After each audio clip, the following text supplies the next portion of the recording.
এইবারে যেটা সব থেকে জরুরি প্রশ্ন আমার মনে হয়, সেটা হচ্ছে এই যে ইন্ডাস্ট্রিতে এই যে জুনিয়র আর্টিস্টের যে ব্যাপারটা, মানে জুনিয়র আর্টিস্ট বলে তো আমরা সেইভাবে খুব আলাদা মানে ওরাও যে আর্টিস্ট, ওদের যে জায়গা, এই ব্যাপারটা তো সে মানে আমরা যতক্ষণ না একটা মোটামুটি লেভেলে আছি ততক্ষণ আমরা সেই মানুষটাকে পাত্তা দিই। মানে জুনিয়র আর্টিস্টের জায়গাটা কি, মানে এটা কি বলে মনে হয় তোর? দেখো, শুরুতে একটা কথা বলি, সেটা হচ্ছে মানে আমি যেটা নিজে ভুক্তভোগী, নিজে যেটা দেখেছি যে জুনিয়র আর্টিস্ট না আমাদের ইন্ডাস্ট্রিতে কত একটা স্ল্যাং হিসেবে ইউজ হয়। আচ্ছা।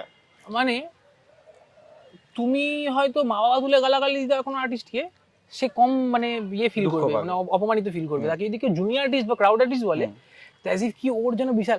তো এটা কোথাও একটা হয়েছে, এটা তো কোনোদিন একদিনে সেই ব্যাপারটা হয় না। এই ফিলিংসটা ইন্ডাস্ট্রিতে হয়েছে।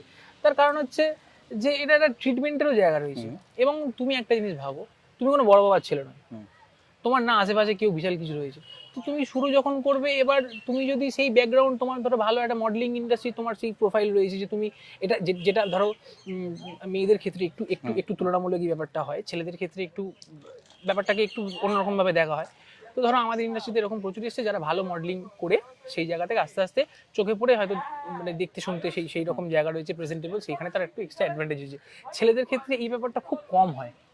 ঠিক আছে, এইবার ধরো তোমার সেই প্রোফাইলটা নেই, তোমার আশেপাশে কেউ তাকে চেনে জানে না, এবার তোমাকে কে সেরকম সুযোগ দেবে যেখানে তুমি এক এক রাতেই বাগ মেরে দেবে?